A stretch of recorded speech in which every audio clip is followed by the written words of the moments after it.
ఆండాళ్ తిరువడిగలే శరణం.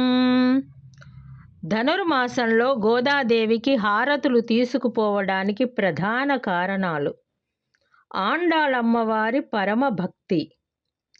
ఆండాళమ్మవారు శ్రీ మహావిష్ణువుపై అఖండమైన భక్తి కలిగిన మహాభక్తురాలు. తన జీవితము మొత్తాన్ని విష్ణుభక్తికే అంకితము చేసింది. ఆమె భక్తిని స్మరించుకుంటూ ధనుర్మాసంలో హారతి సమర్పించడము భక్తిభావాన్ని పెంపొందిస్తుంది. ధనుర్మాసము విష్ణువుకు అత్యంత ప్రీతికరమైన మాసము. ధనుర్మాసాన్ని మార్గశీర మాసమని కూడా అంటారు. ఈ మాసము శ్రీ మహావిష్ణువుకు అత్యంత పవిత్రమైనది. ఆండాళమ్మవారు విష్ణువునే భర్తగా పొందినందున ఈ మాసంలో ఆమెకు హారతి ఇవ్వడము విశేష పుణ్యాన్ని ఇస్తుందని విశ్వాసం. తిరుప్పావై అనుష్ఠానంతో అనుసంధానము.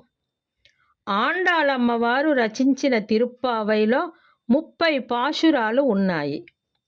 ధనుర్మాసంలో ప్రతిరోజు ఒక్కో పాశురాన్ని పఠించి అనంతరము గోదాదేవికి హారతి ఇవ్వడము సాంప్రదాయము.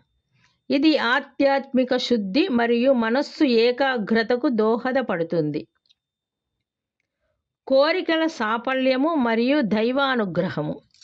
ధనుర్మాసంలో గోదాదేవికి భక్తితో హారతులిస్తే అవివాహితులకు మంచి వరుడు, దాంపత్య సౌఖ్యము, సంతాన ప్రాప్తి, ఐశ్వర్యము, శాంతి లభిస్తాయని భక్తుల నమ్మకము.